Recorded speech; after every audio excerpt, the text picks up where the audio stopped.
நீ போன பாதை நான் வாழ வேண்டும் மகனே தாயே நீயா. இந்த எக்ஸ்பெரிமெண்ட் உங்களுக்கு ஞாபகம் இருக்கா?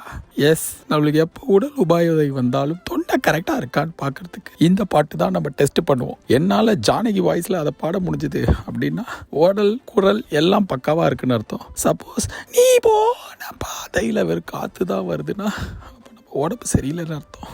ஆமாம் அங்கிள் ஆண்டி நல்லா போயிட்டு இருந்த வண்டி டும்முன்னு ஒரு பஞ்சர் ஆச்சுன்னா திடீர்னு என்ன ஆகும்? அந்த மாதிரி வைரல் இன்ஃபெக்ஷனால் தாக்கப்பட்டு நேற்றுக்கு மேட்சுக்கும் போக முடியல, இன்றைக்கி இந்த ஷோலையும் பேச முடியல. இதுக்கப்புறமே என்னால் கொஞ்சம் கஷ்டப்பட்டு பேசி அப்படியே சொல்ல வேண்டிய விஷயத்தை அப்படி சொல்ல முடியும். இருந்தாலும் எனக்கு முடியல. இருக்கிற தெம்பெல்லாம் கையில் பிடிச்சிட்டு உங்ககிட்ட இந்த வாரம் தடைகளுக்கு வருந்துகிறோம் அப்படின்னு பஞ்சு மிட்டாய் சொல்ல சொன்னால் எனக்கு அதான் கரெக்டாக தோடிச்சதுனால அது சொல்கிறேன். நான் இப்போ அப்படியே இந்த ஒரு வாரம் என்ன நல்லா பார்த்துக்கிட்டு மறுபடியும் அடுத்த வாரம் வந்து உங்களை பார்க்குறேன்.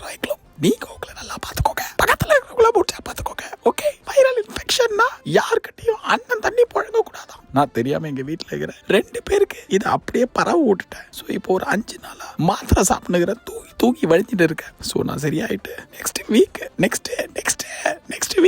கேக்குதா? நெக்ஸ்ட் வீக் நீ போன பாதைய பாடி உங்க கூட வந்து பேசுற வரைக்கும் this is Balaji saying tata bye bye. Do take very good care of yourself. Okay.